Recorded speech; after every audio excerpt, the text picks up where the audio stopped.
ꯃꯌꯥꯝꯒꯤ ꯅꯨꯡꯉꯥꯏꯅꯕꯒꯤꯗꯃꯛ ꯂꯩꯖꯔꯤꯕ ꯃꯈꯜ ꯃꯊꯦꯜ ꯃꯅꯤꯄꯨꯔ ꯆꯦꯅꯦꯜꯅ ꯃꯌꯥꯝꯕꯨ ꯏꯀꯣꯛꯅꯣꯅ ꯈꯨꯔꯨꯝꯖꯔꯤ꯫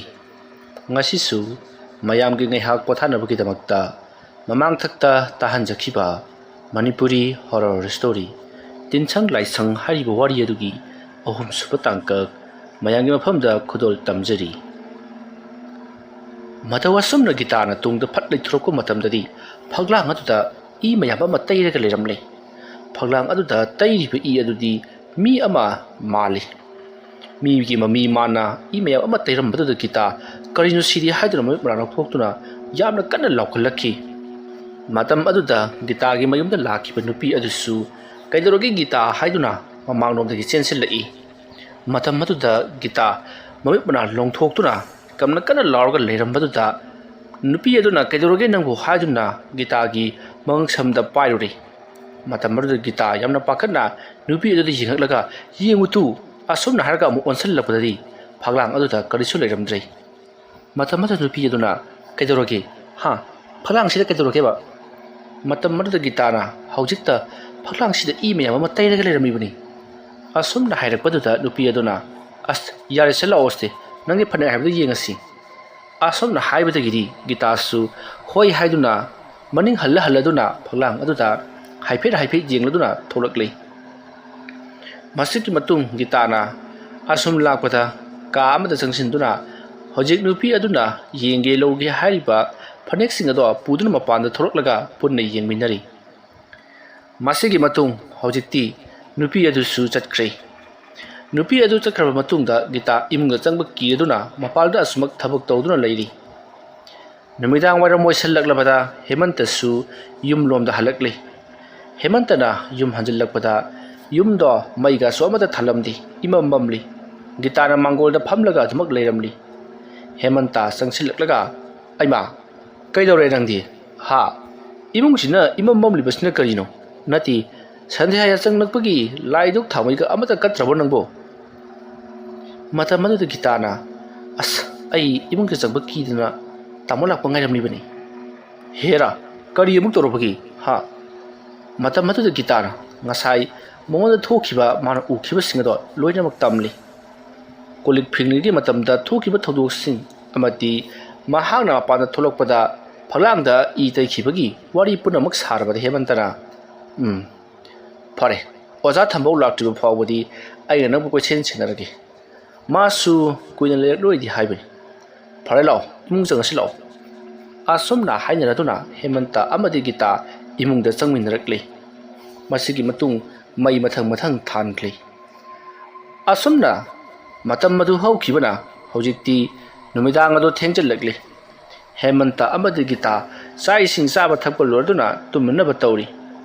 ꯇꯨꯝꯊꯕꯗꯨ ꯌꯥꯗ꯭ꯔꯗꯨꯅ ꯋꯥꯔꯤ ꯉꯥꯏꯍꯥꯛ ꯁꯥꯟꯅꯩ꯫ ꯍꯦꯃꯟꯇꯅ ꯒꯤꯇꯥꯗ ꯑꯩꯈꯣꯏ ꯌꯨꯝ ꯑꯁꯤꯗ ꯂꯩꯔꯛꯂꯤꯕꯁꯦ ꯐꯅ ꯀꯨꯏꯔꯕꯅꯤ, ꯑꯗꯨꯕꯨ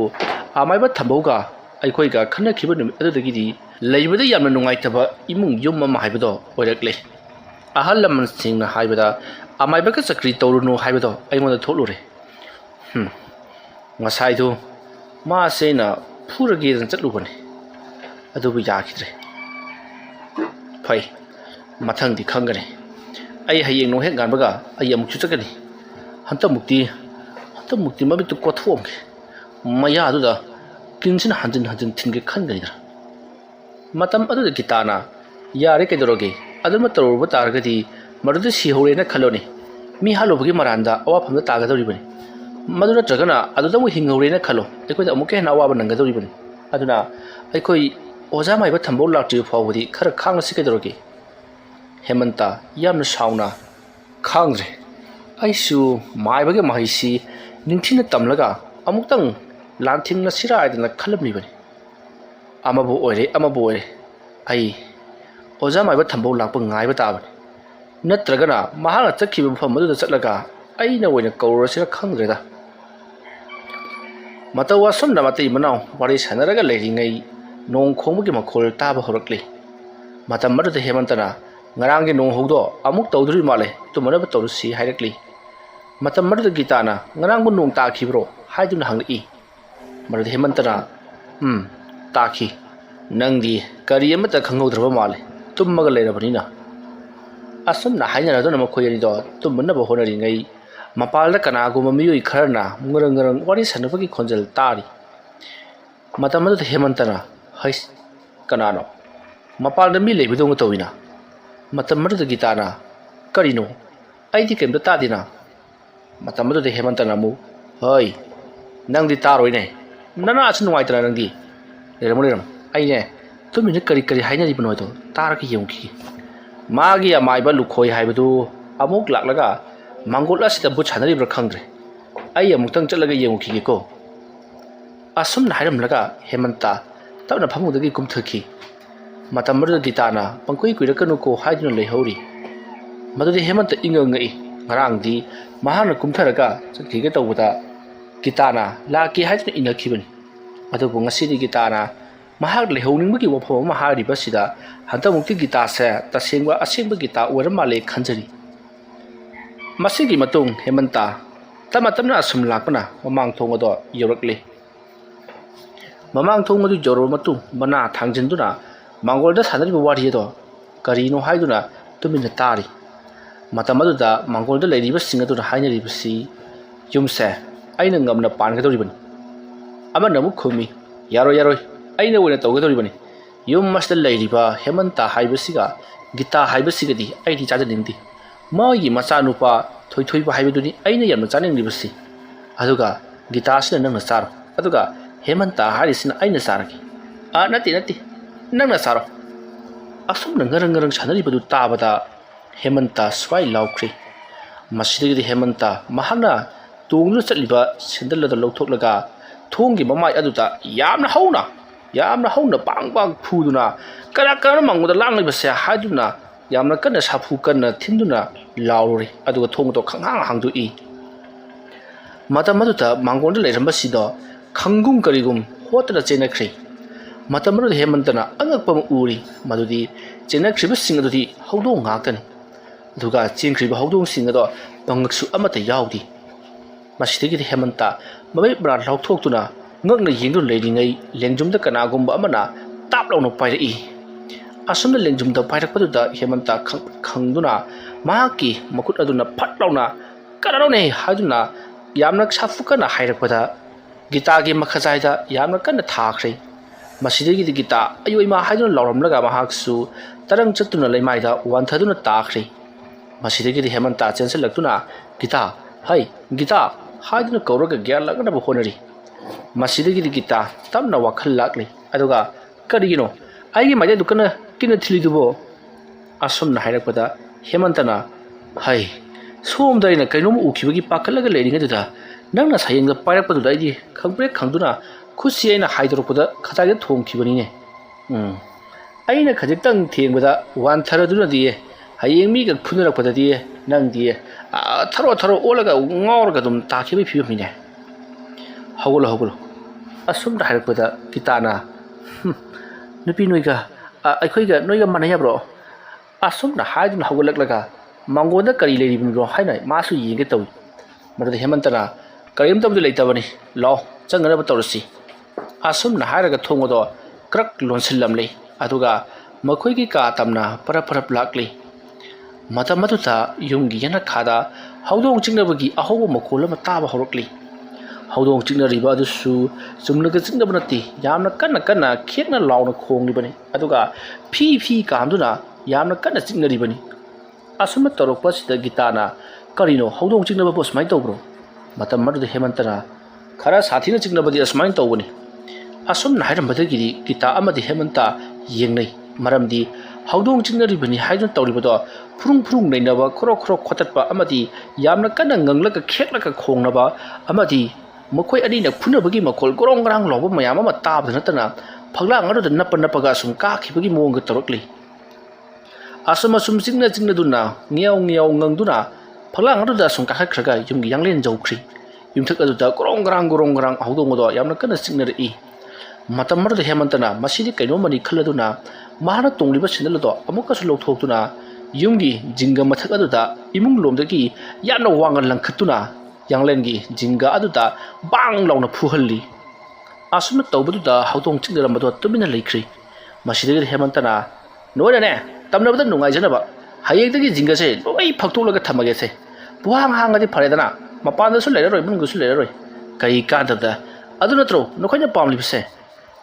ꯑꯁꯣꯝꯅ ꯀꯟꯅ ꯀꯟꯅ ꯂꯥꯎꯔꯨꯕꯗꯨꯗ ꯒꯤꯇꯥꯅ ꯀꯔꯤꯅꯣ ꯇꯧꯔꯤꯕꯗꯨꯕꯣ ꯉꯥꯎꯔꯕ꯭ꯔꯣ ꯂꯥꯛꯑꯣ ꯆꯪꯉꯁꯤ ꯂꯥꯛꯑꯣ ꯑꯁꯣꯝꯅ ꯀꯥ ꯃꯅꯨꯡꯗ ꯆꯪꯉꯛꯏ ꯃꯇꯝ ꯑꯗꯨꯗ ꯍꯦꯃꯟꯇꯒꯤ ꯃꯁꯥꯗ ꯌꯥꯝꯅ ꯍꯩꯅꯗꯕ ꯃꯅꯝ ꯑꯃ ꯅꯝꯕ ꯍꯧꯔꯛꯂꯤ ꯃꯗꯣ ꯑꯄꯣꯝ ꯃꯁꯥ ꯑꯃꯗꯤ ꯃꯤ ꯄꯣꯠꯂꯣꯏꯕꯒꯤ ꯃꯅꯝꯅꯤ ꯃꯇꯝ ꯑꯗꯨꯗ ꯍꯦꯃꯟꯇꯅ ꯀꯔꯤꯅꯣꯅꯦ ꯃꯅꯝ ꯅꯝꯊꯤꯕ ꯑꯃ ꯅꯝꯂꯛꯂꯤꯕꯁꯤꯅ ꯀꯗꯣꯝꯗꯒꯤꯅꯣꯅꯦ ꯃꯁꯤꯗꯒꯤꯗꯤ ꯒꯤꯇꯥꯅ ꯑꯩꯁꯨ ꯅꯝꯃꯤ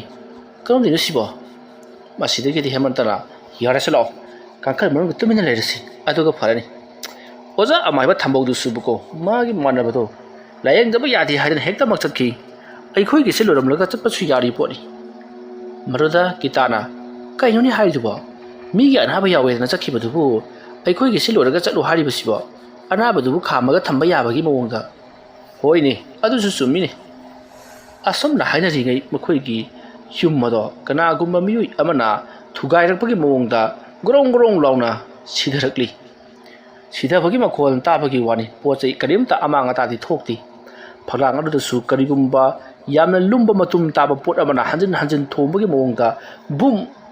ꯕꯨꯝ ꯍꯥꯏꯗꯨꯅ ꯂꯥꯎꯔꯤꯕꯅꯤ ꯍꯦꯃꯟꯇ ꯇꯧꯐꯝ ꯈꯪꯗ꯭ꯔꯤ ꯁꯥꯎꯅꯤꯡꯃꯟꯈꯤꯕꯗꯅ ꯊꯨꯒꯥꯏꯔꯣ ꯊꯨꯒꯥꯏꯔꯣ ꯅꯣꯏꯅ ꯉꯝꯃꯒꯗꯤ ꯊꯨꯒꯥꯏꯔꯣ ꯑꯩꯅ ꯍꯌꯦꯡ ꯊꯨꯒꯥꯏꯕꯗ ꯄꯩꯁꯥ ꯇꯤꯡꯒꯅꯕꯅꯤ ꯃꯤ ꯅꯦꯛꯄꯗ ꯅꯣꯏꯅ ꯉꯝꯃꯒꯅ ꯊꯨꯒꯥꯏꯔꯣ ꯌꯨꯝꯁꯦ ꯅꯤꯡꯈꯥꯏꯔꯒꯅꯦ ꯅꯜꯂꯒ ꯑꯩ ꯍꯥꯠꯂꯣ ꯑꯁꯣꯝꯗ ꯀꯟꯅ ꯂꯥꯎꯔꯤ ꯃꯁꯤꯒꯤ ꯃꯇꯨꯡ ꯇꯧꯔꯝꯕꯁꯤꯡ ꯑꯗꯣ ꯇꯨꯃꯤꯟ ꯇꯨꯃꯤꯟ ꯂꯣꯏꯅꯃꯛ ꯂꯩꯈ꯭ꯔꯦ ꯅꯥꯀꯜ ꯑꯃꯗꯅ Lukhoi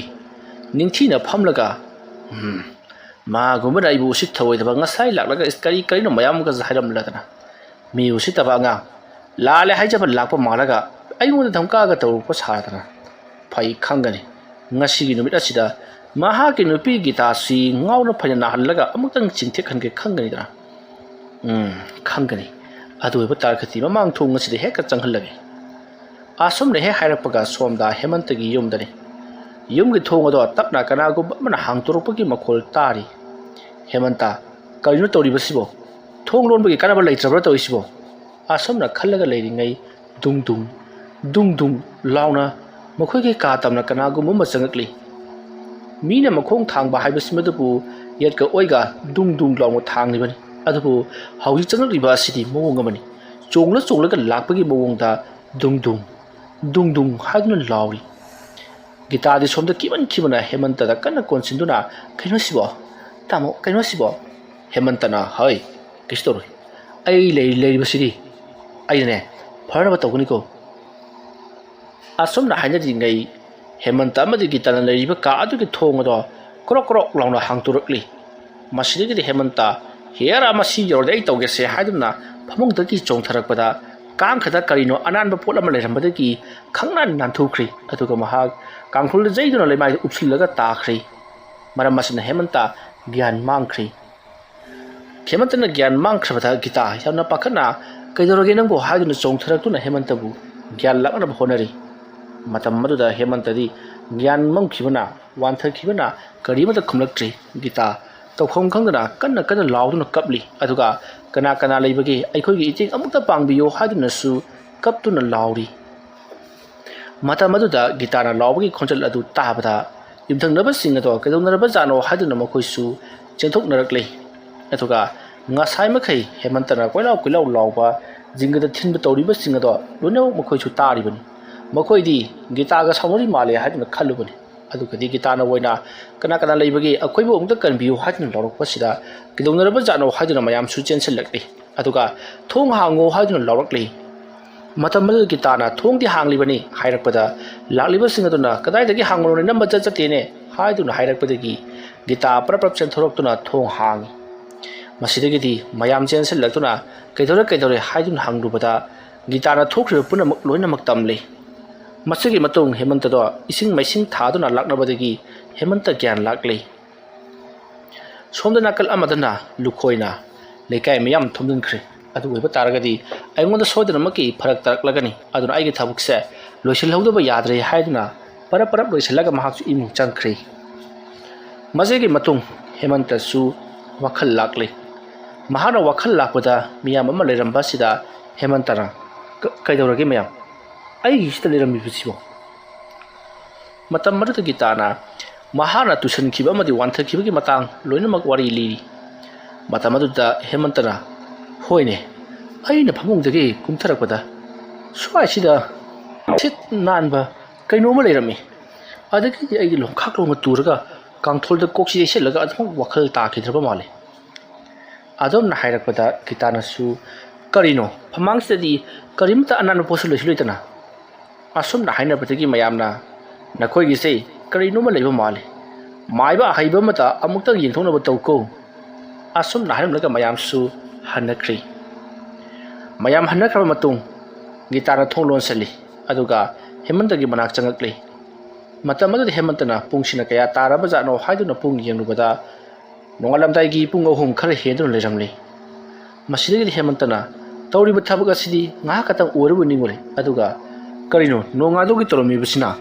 aikona chacha tolaga phamung changkhibadu pung mapan mutamak tabada ngari bani aduga kamdona hojinang pung ahum taramli bano matam madu gitana aisu karibata khangautre aikoi gi imung tawri base karino aisu gyan tadri asom na hainari ngai haujiti yen khongbugi makhol tarakpada hemanta amadi gita su ni hektari nongalaga pharani khanduna asom na tawduna haujiti matam madu haukrabada nongalak labada hemantana mahaki oza thambogi manakta chattuna wafam singa se tamodaba yati khanduna hemanta thambogi khongulli nobagi damakta sem sarakli gita da section na leramna ba haram laga hemanta thambogi mayumda ihan hana chatlukhi khanduna thambogi mayumda lakli matam madu da thambo itha thajatana imungda leiramkhi thambo leirambadu de hemanta yamna harauna oza karino ne oza di imanabagi layengo chakane dana haibi khibadai ne aduga yumsi da ihing hingna leirammi basibo matam madu da thambona aigi marupto aina khara thenga chakhibana karino ma aibu ngairamdrai magi mathau mangam loiramlaga ayese ngasai ayuk haibadi ngasi ayuk lakli basini ngasai mami ngaida lakpani haujik thunglabada ngairi aisu noigi yumda chalukhige khanduna loisallamli bani nang lakba yamna phare nang lakli basina karigino aina manga trukni di yumda lakhiroidna hairamdai naibo matam madu hemantana oza as yare aikoi kibungdo haudo manga atat pawo athaki चिंगनब लौनब थों हांगतुकलगा दुंगदुंग मु चंगकपो Laiba ngamdaba yum ama haibado oreine oza ojana amukta masibu amukta yengbidrabadi aduna oza gi mamana baduna leiribadu kadai wadano do ai khangdoke haidana thirugi dana thoroklibani oza gi yumna hana amtang yumda changang khigi khanduna ai oza gi yum masita hana lakcharibani asumna hairakpada thambona hoi haujikti imanaba adusu laikhidrabarina ai yumda halakledana Lalo, ay puna chalasi. Asam na haiduna hemanta amati thambo makoi ani do punna hemanta gi yumda lakminari. Masigi matung haujiti hemanta gi mayum jawrabada hemantana oza yengbiyutu. Ai khoi gi yumsi hek yengbada maya launa kathuklaga leiraba hingcha babagum ubni. Matamar thambona hai dine nangbo. Yomasi bungo. Timu laimuna sau sare hai. Masi amuktang tanthoklaga kanaguma miyoi amana yum masi tharaklibani masi puramak tanthoklaga tharaklib miyoi aduda amu hanna thadrabadi yaroidori asumna wari sanari ngai gita parap tholakli kanaguma khara mangolda ngarang wari sanari basibu kana oiraba jano hadun tholaklibani gita nan tholakpada amaiba thambau amadi hemanta leirambaduda mahakti haraukada loikhri matamaduda gitana amaiba thambauta thokre punamaga do loinamak tamli matam maruda thambona ai khang ibungo hemantana su loina ma haire nakhoi gi yum masida yengthina ba leiba amaibaga leirabadi aingonda hayu amaiba amana nakhoi gi ibungo sibu mang tangana ba harana ba yamna kana tharakli asumna hairakpada hemantana hoi ai amaiba lukhoi ga mang thakta chaunaba khanaba khadi laikri mana so aingonda nang khangani dana haikibani mana tala tobi ngai lekti ngarang soi na mabu phuru ge cheiru ge jan chatpani adubu ai oina ngawra ga lakhibani asumna hairakpada thambona kari lukhoi haiba hoi oja lukhoi haibadudi ꯌꯥꯝꯅ ꯍꯩꯕꯅꯤ ꯃꯕꯨꯛꯁꯨ ꯌꯥꯝꯅ ꯐꯠꯇꯕ ꯑꯃ ꯍꯥꯏꯕꯅꯤ ꯐꯔꯦ ꯐꯔꯦ ꯃꯥꯒ ꯊꯦꯡꯅꯕ ꯑꯣꯏꯔꯒꯗꯤ ꯀꯔꯤꯃꯇ ꯈꯜꯂꯨꯔꯅꯨ ꯍꯣꯔꯦꯟ ꯅꯨꯡꯗꯥꯡ ꯋꯥꯏꯔꯝꯁꯦ ꯂꯥꯏ ꯑꯃ ꯈꯨꯔꯨꯝꯅꯕ ꯇꯧꯁꯤ ꯂꯥꯏ ꯑꯗꯨ ꯍꯦꯛ ꯈꯨꯔꯨꯝꯈꯤꯕꯗꯒꯤꯗꯤ ꯃꯥꯅ ꯀꯔꯤꯃꯇ ꯇꯧꯕ ꯉꯝꯂꯔꯣꯏꯗ ꯁꯨꯃꯥꯏꯅꯅꯦ ꯂꯥꯏ ꯃꯆꯥ ꯃꯁꯨ ꯊꯥꯖꯤꯜꯂꯛꯄꯁꯤꯗꯤ ꯑꯩꯉꯣꯟꯗꯗꯤ ꯀꯔꯤꯁꯨ ꯂꯩꯕꯖꯥꯠ ꯅꯠꯇꯦ ꯀꯥꯟꯅꯗꯦꯁꯦ ꯍꯣꯔꯦꯟ ꯅꯨꯡꯗꯥꯡ ꯋꯥꯏꯔꯝꯗ ꯂꯥꯏ ꯈꯨꯔꯨꯝꯅꯕ ꯑꯗꯨꯝ ꯇꯧꯁꯤ ꯑꯁꯨꯝꯅ ꯍꯥꯏꯔꯕ ꯃꯇꯨꯡꯗ ꯑꯃꯥꯏꯕ ꯊꯝꯕꯧꯅ ꯍꯦꯃꯟꯇꯒꯤ ꯌꯨꯝꯒꯤ ꯑꯀꯣꯏꯕꯗꯣ ꯇꯤꯟꯁꯦꯡ ꯂꯥꯏꯁꯦꯡꯅꯕ ꯌꯥꯝꯅ ꯀꯟꯅ ꯍꯣꯠꯅꯔꯤ ꯑꯁꯨꯝꯅ ꯇꯧꯗꯨꯅ ꯃꯇꯝ ꯃꯗꯨ ꯍꯧꯈ꯭ꯔꯦ ꯊꯝꯕꯧꯁꯨ ꯍꯦꯃꯟꯇꯒꯤ ꯌꯨꯝꯗ ꯆꯥꯛ ꯆꯥꯃꯤꯟꯅꯔꯤ ꯅꯨꯃꯤꯗꯥꯡ ꯋꯥꯏꯔꯝꯒꯤ ꯃꯇꯝ ꯌꯧꯁꯜꯂꯛꯂꯕꯗ ꯍꯦꯃꯟꯇ ꯑꯃꯗꯤ ꯊꯝꯕꯧ ꯒꯤꯇꯥ ꯃꯈꯣꯏ ꯑꯍꯨꯝ ꯆꯪꯗꯨꯅ ꯂꯥꯏ ꯈꯨꯔꯨꯝꯅꯕꯒꯤꯗꯃꯛꯇ ꯁꯦꯝꯕ ꯁꯥꯕ ꯄꯨꯡꯂꯣꯏ ꯂꯣꯏꯈ꯭ꯔꯦ ꯍꯧꯖꯤꯛꯇꯤ ꯂꯥꯏ ꯈꯨꯔꯨꯝꯅꯕ ꯁꯦꯝꯕ ꯁꯥꯕ ꯄꯨꯡꯂꯣꯏ ꯂꯣꯏꯔꯕꯅꯤꯅ ꯅꯨꯃꯤꯗꯥꯡ ꯋꯥꯏꯔꯝ ꯑꯗꯨꯗ ꯊꯝꯕꯧꯅ ꯌꯨꯝ ꯑꯗꯨꯒꯤ ꯑꯀꯣꯏꯕꯗ ꯆꯠꯇꯨꯅ ꯂꯥꯏ ꯇꯤꯟ ꯀꯌꯥ ꯈꯨꯔꯨꯝ ꯊꯣꯔꯛꯂꯤ ꯑꯁꯨꯝꯅ ꯂꯥꯏ ꯈꯨꯔꯨꯝꯂꯛꯄ ꯃꯇꯝꯗ ꯌꯨꯝ ꯑꯗꯨꯒꯤ ꯃꯅꯨꯡꯗ ꯀꯔꯤꯅꯣ ꯈꯪꯗꯕ ꯃꯈꯣꯜ ꯀꯌా ꯑꯃ ꯇꯥꯔꯤ ꯐꯤ ꯁꯦꯒꯥꯏꯕꯒꯤ ꯃꯈꯣꯜ ꯑꯃꯗꯤ ꯀꯣꯜ ꯂꯤꯛ ꯖꯤꯔꯤ ꯖꯤꯔꯤ ꯒꯤꯔꯤ ꯒꯤꯔꯤ ꯂꯥꯎꯅ ꯆꯤꯡꯕꯒꯤ ꯈꯣꯟꯖꯦꯜ ꯑꯃꯗꯤ ꯏꯃꯨꯡ ꯑꯗꯨꯗ ꯂꯩꯌꯩ ꯁꯨꯕꯒꯤ ꯗꯨꯝ ꯗꯨꯝ ꯂꯥꯎꯕ ꯀꯌꯥ ꯑꯃꯁꯨ ꯇꯥꯔꯤꯕꯅꯤ ꯑꯗꯨꯕꯨ ꯊꯝꯕꯧꯅ ꯑꯁꯨꯝ ꯌꯨꯝ ꯑꯗꯨꯒꯤ ꯑꯀꯣꯏꯕꯗ ꯂꯥꯏ ꯁꯣꯟꯗꯨꯅ ꯑꯁꯨꯝ ꯆꯠꯄꯗꯒꯤꯗꯤ ꯊꯥꯔꯝꯕꯁꯤꯡ ꯑꯗꯣ ꯇꯨꯃꯤꯟ ꯂꯣꯏꯅꯃꯛ ꯂꯩꯈ꯭ꯔꯦ ꯇꯨꯃꯤꯟ ꯂꯩꯈ꯭ꯔꯕ ꯃꯇꯨꯡ ꯊꯝꯕꯧꯁꯨ ꯂꯥꯏ ꯈꯨꯔꯨꯝꯕꯗꯣ ꯂꯣꯏꯔꯗꯨꯅ ꯇꯨꯂꯁꯤꯕꯨꯡ ꯑꯗꯨ ꯇꯝꯅ ꯂꯥꯛꯂꯒ ꯃꯍꯥꯛꯅ ꯀꯠꯂꯤꯕ ꯉꯁꯥꯏꯗꯒꯤ ꯀꯣꯏꯔꯨꯔꯤꯕ ꯃꯌꯥꯝꯗꯣ ꯄꯨꯂꯞ ꯊꯝꯂꯒ ꯑꯔꯣꯏꯕ ꯑꯣꯏꯅ ꯂꯥꯏ ꯈꯨꯔꯨꯝ ꯊꯣꯛꯂꯤ ꯑꯁꯨꯝꯅ ꯂꯥꯏ ꯈꯨꯔꯨꯝ ꯊꯣꯛꯂꯕ ꯃꯇꯨꯡꯗ ꯊꯝꯕꯧꯅ ꯄꯣꯠꯂꯝ ꯆꯩꯔꯝꯁꯤꯡ ꯑꯗꯣ ꯃꯆꯦꯠ ꯂꯣꯏꯅꯃꯛ ꯁꯦꯒꯥꯏꯔꯤ ꯂꯩ ꯑꯣꯏꯔꯕꯁꯨ ꯂꯥ ꯑꯣꯏꯔꯕꯁꯨ ꯍꯩ ꯑꯣꯏꯔꯒꯅ ꯃꯇꯨꯞ ꯀꯛꯊꯠꯂꯤ ꯑꯁꯨꯝꯅ ꯇꯧꯗꯨꯅ ꯀꯛꯊꯠꯄ ꯁꯦꯒꯥꯏꯕ ꯌꯥꯟꯊꯠꯄ ꯄꯨꯡꯂꯣꯏ ꯂꯣꯏꯔꯕ ꯃꯇꯨꯡꯗ ꯃꯌꯦꯛ ꯁꯦꯡꯅ ꯂꯥ ꯑꯃꯗ ꯌꯣꯝꯁꯜꯂꯤ ꯑꯗꯨꯒ ꯊꯝꯕꯧꯅ ꯍꯦꯃꯟꯇꯗ ꯋꯥꯟꯁꯤꯟꯗꯨꯅ ꯏꯕꯨꯡꯉꯣ ꯁꯦ ꯌꯥꯡꯀꯣꯛꯁꯤ ꯅꯀꯣꯛꯇ ꯊꯥꯡꯀꯠꯂꯨ ꯑꯗꯨꯒ ꯈꯌꯣꯝ ꯑꯁꯤꯅ ꯅꯪꯒꯤ ꯀꯣꯛꯇ ꯊꯝꯃꯨ ꯌꯥꯡꯀꯣꯛꯀꯤ ꯃꯊꯛꯇ ꯑꯗꯨꯒꯅꯦ ꯑꯩꯒꯤ ꯏꯇꯨꯡ ꯏꯜꯂꯛꯎ ꯂꯝꯕꯤ ꯂꯝꯈꯥꯡꯗ ꯃꯤꯅ ꯀꯧꯔꯛꯂꯕꯁꯨ ꯈꯨꯝꯕ ꯌꯥꯗꯦ ꯑꯗꯨꯒ ꯅꯪꯒꯤ ꯋꯥꯈꯜ ꯑꯗꯨꯗ ꯅꯪꯅꯀꯣ ꯃꯥꯏꯊꯤꯕꯒꯤ ꯋꯥꯈꯜ ꯈꯟꯕ ꯁꯨꯌꯥ ꯌꯥꯗꯦ ꯑꯩ ꯃꯥꯏ ꯄꯥꯛꯂꯦ ꯍꯥꯏꯗꯨꯅ ꯃꯨꯔꯨ ꯁꯣꯟꯒꯗꯕꯅꯤ ꯑꯗꯨꯒ ꯑꯃꯥꯏꯕ ꯂꯨꯈꯣꯏ ꯃꯥꯏꯊꯤꯔꯦ ꯍꯥꯏꯗꯨꯅ ꯅꯆꯤꯟꯗ ꯑꯗꯨꯃꯛ ꯁꯣꯟꯒꯗꯕꯅꯤꯀꯣ ꯐꯔꯦ ꯆꯠꯅꯅꯕ ꯇꯧꯁꯤ ꯑꯗꯨꯒ ꯏꯕꯦꯝꯃ ꯒꯤꯇꯥ ꯑꯩꯈꯣꯏ ꯂꯥꯛꯇ꯭ꯔꯤꯕ ꯐꯥꯎꯕꯗꯤ ꯅꯍꯥꯛ ꯏꯃꯨꯡꯗ ꯆꯪꯕ ꯁꯨꯡꯌꯥ ꯌꯥꯗꯦꯀꯣ ꯏꯃꯨꯡꯗ ꯃꯩꯍꯧ ꯂꯥꯡꯄꯣꯛ ꯊꯣꯛꯀꯦꯔꯥ ꯀꯅꯥꯒꯨꯝꯕ ꯑꯃꯅ ꯀꯧꯔꯛꯄꯕꯨ ꯑꯣꯏꯒꯦꯔꯥ ꯍꯦꯛ ꯊꯣꯛꯅꯤꯡꯕ ꯊꯣꯛꯁꯅꯨ ꯅꯍꯥꯛ ꯏꯃꯨꯡꯗ ꯆꯪꯕ ꯁꯨꯡꯌꯥ ꯌꯥꯗꯦ ꯅꯪꯅ ꯌꯥꯔꯤꯕ ꯃꯈꯩ ꯌꯦꯡꯗꯕꯅꯁꯨ ꯍꯦꯟꯅ ꯐꯩꯀꯣ ꯐꯔꯦ ꯑꯗꯨꯗꯤ ꯏꯕꯨꯡꯉꯣ ꯍꯦꯃꯟꯇ ꯑꯣꯖꯥ ꯆꯠꯅꯅꯕ ꯇꯧꯔꯁꯤ ꯂꯥꯛꯑꯣ ꯍꯣꯏ ꯑꯣꯖꯥ ꯑꯁꯨꯝꯅ ꯍꯥꯏꯅꯔꯗꯨꯅ ꯊꯝꯕꯧ ꯃꯃꯥꯡ ꯊꯥꯗꯨꯅ ꯆꯠꯂꯤ ꯍꯦꯃꯟꯇꯅ ꯌꯥꯡꯀꯣꯛ ꯑꯗꯨꯗ ꯂꯥꯒꯤ ꯃꯌꯣꯝ ꯑꯗꯨ ꯊꯥꯡꯒꯠꯇꯨꯅ ꯃꯀꯣꯛꯇ ꯊꯥꯡꯒꯠꯇꯨꯅ ꯂꯥꯛꯂꯤ ꯑꯁꯨꯝ ꯂꯥꯛꯄꯅ ꯍꯧꯖꯤꯛꯇꯤ ꯊꯝꯕꯧ ꯑꯃꯗꯤ ꯍꯦꯃꯟꯇ ꯃꯈꯣꯏꯒꯤ ꯈꯨꯜꯒꯤ ꯆꯨꯊꯦꯛ ꯑꯣꯏꯔꯤꯕ ꯖꯒꯥ ꯑꯗꯨ ꯌꯧꯁꯤꯜꯂꯛꯂꯤ ꯃꯇꯝꯁꯦ ꯃꯝꯁꯤꯜꯂꯛꯂꯕꯅꯤ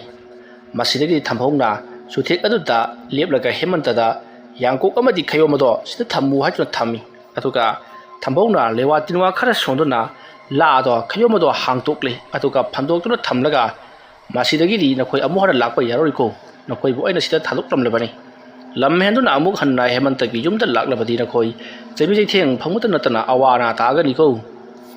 ꯏꯕꯨꯡꯉꯣ ꯍꯦꯃꯟꯇ ꯍꯟꯅ ꯌꯦꯡꯕ ꯌꯥꯗꯦ ꯌꯥꯡꯀꯣꯛꯇ ꯄꯥꯏꯈꯠꯂꯨ ꯀꯣꯛꯇ ꯍꯥꯞꯄꯨ ꯑꯩꯒꯤ ꯏꯇꯨꯡ ꯏꯟꯗꯨꯅ ꯆꯠꯂꯨ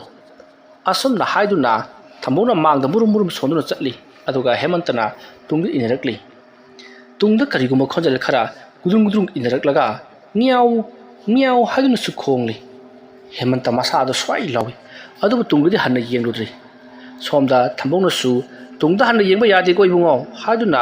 ꯃꯃꯥꯏꯗꯤ ꯂꯩꯊꯣꯛꯇꯕꯤꯗ ꯍꯥꯏꯔꯛꯄꯗꯒꯤ ꯍꯦꯃꯟꯇꯁꯨ ꯑꯣꯖꯥ ꯑꯩ ꯂꯩꯊꯣꯛꯆꯗꯦ ꯑꯣꯖꯥ ꯑꯩ ꯌꯥꯅꯤ ꯑꯣꯖꯥ ꯑꯩ ꯏꯟꯅꯖꯔꯛꯂꯤ ꯑꯁꯨꯝꯅ ꯍꯥꯏꯗꯨꯅ ꯒꯝ ꯑꯁꯨꯃꯛ ꯂꯥꯛꯂꯤ ꯑꯁꯨꯝ ꯂꯥꯛꯄꯅ ꯍꯧꯖꯤꯛꯇꯤ ꯍꯦꯃꯟꯇ ꯃꯌꯨꯝ ꯌꯧꯁꯤꯜꯂꯛꯂꯤ ꯃꯇꯝ ꯑꯗꯨꯗ ꯒꯤꯇꯥꯗꯣ ꯃꯍꯥꯛ ꯃꯁꯥ ꯄꯨꯝꯅꯃꯛ ꯊꯛ ꯅꯤꯛꯇꯨꯅ ꯀꯞꯂꯒ ꯂꯩꯔꯝꯂꯤ ꯒꯤꯇꯥꯅ ꯑꯗꯨꯃꯛ ꯇꯧꯔꯝꯕꯗꯨꯗ ꯍꯦꯃꯟꯇ ꯑꯃꯗꯤ ꯊꯝꯕꯧꯅ ꯀꯔꯤ ꯇꯧꯔꯕꯒꯦ ꯅꯪꯕꯨ ꯍꯥꯏꯗꯨꯅ ꯍꯪꯂꯤ ꯃꯇꯝ ꯑꯗꯨꯗ ꯒꯤꯇꯥꯅ ꯌꯨꯝꯗꯒꯤ ꯀꯅꯥꯅꯣ ꯈꯪꯗꯦ ꯃꯤꯑꯣꯏ ꯈꯔ ꯊꯣꯛꯂꯒ ꯑꯩꯒꯤ ꯁꯌꯦꯡ ꯑꯁꯤꯗ ꯄꯥꯏꯔꯒ ꯑꯩꯒꯤ ꯉꯛꯁꯝ ꯑꯩꯒꯤ ꯁꯤ ꯈ꯭ꯋꯥꯡꯒꯨꯝꯕꯁꯤꯗ ꯀꯟꯅ ꯀꯣꯟꯁꯤꯜꯂꯛꯏ ꯑꯩꯅ ꯀꯩꯅꯣ ꯀꯨꯜꯂꯛꯂꯤꯕꯁꯤꯕꯨ ꯍꯥꯏꯗꯨꯅ ꯌꯦꯡꯊꯔꯨꯕꯗ ꯍꯧꯗꯣꯡꯒꯤ ꯃꯈꯨꯠꯅꯤ ꯑꯗꯨꯒ ꯀꯔꯤꯅꯣ ꯈꯪꯗꯕ ꯄꯠꯂꯤ ꯇꯧꯔꯨꯕ ꯀꯔꯤꯅꯣ ꯃꯨꯁꯤꯟ ꯃꯨꯕ ꯃꯌꯥꯝ ꯑꯃꯁꯨ ꯑꯩꯉꯣꯟꯗ ꯌꯦꯠꯁꯤꯜꯂꯛꯄꯗꯅꯤ